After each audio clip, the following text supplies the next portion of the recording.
एक तरफ कोरोना से जीवन दांव पर लगाए तो दूसरी तरफ एलएसी पर चीन की प्रतिष्ठा भी दांव पर लग गई है। अब चीन के नरम गरम सुर की ओर आगे बढ़ते हैं। आपको इसकी वजह भी बताते हैं और इसके पीछे छुपी है साजिश समझाते हैं। कहते हैं कूटनीति में ना तो कोई कंफ्यूजन होता है और ना ही यू टर्न, लेकिन चीन लगातार अपनी चाल से कूटनीतिक कंफ्यूजन और यू टर्न के संकेत दे रहा है और उसे लगता है कि भारत के लिए उसके कूटनीतिक पैतरे को समझना मुश्किल है।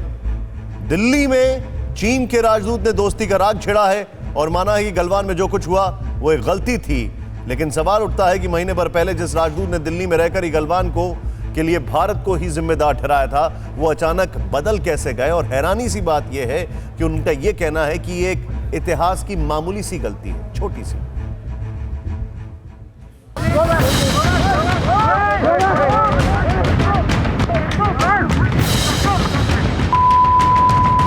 एलएसी पर 15 जून की रात हिंदुस्तानी जांबाजों ने चीनी फौज की गर्दन मरोड़ी।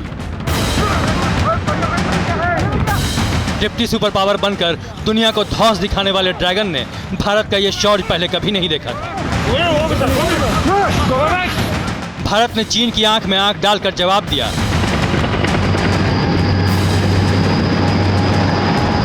और तो और प्रधानमंत्री मोदी खुद मोर्चे पर जवानों का हौसला बढ़ाने पहुंच गए। भारत माता की जय, भारत माता की जय, भारत माता की जय।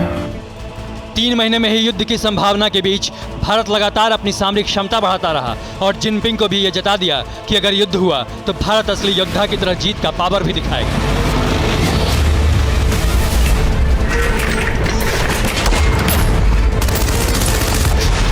जबकि चीन जैसा चालबाज देश सिर्फ पीठ पीछे छुरा घोंपेगा, आंखों में आंखें डालकर चुनौती देना उसके बूते की बात नहीं।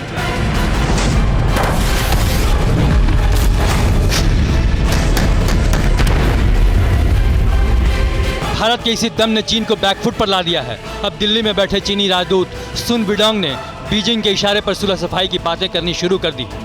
गलवान घाटी में हुई झड़प पर पहली बार चीनी राजदूत ने यू टर्न लिया है और घटना को दुर्भाग्यपूर्ण करार दिया है। चीन भारत यूथ वेबिनार में चीनी राजदूत ने कहा,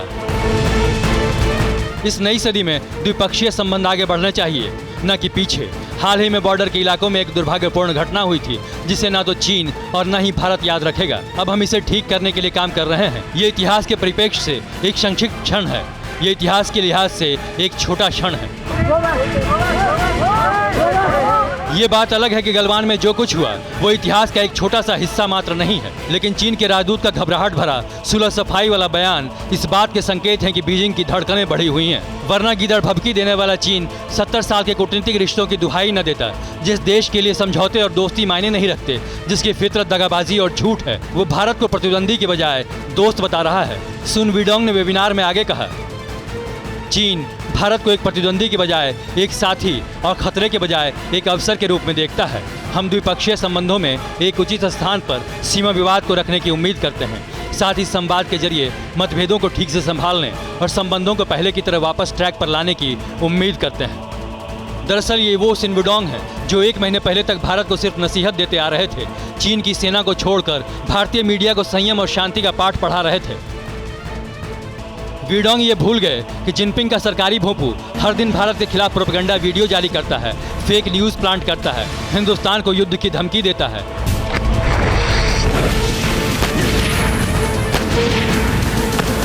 अचानक महीने भर में चीनी राजदूत की बातें मीठी गोली जैसी हो गई, लेकिन वो अपनी फौज को अभी भी समझा नहीं पा रहे हैं जो भारतीय सीमा पर अपने सैनिकों और हथियारों का जमावड़ा करने में जुटी है। वैसे संकेत ये भी हैं कि चीन में सेना और राजनेताओं के बीच गहरा मतभेद है। ये इस बात से साफ है कि चीनी सेना यानी पीपुल्स लिबरेशन आर्मी लद्दाख में फौज बढ़ा रही है तो चीन के राजदूत शांति के कबूतर उड़ा रहे हैं।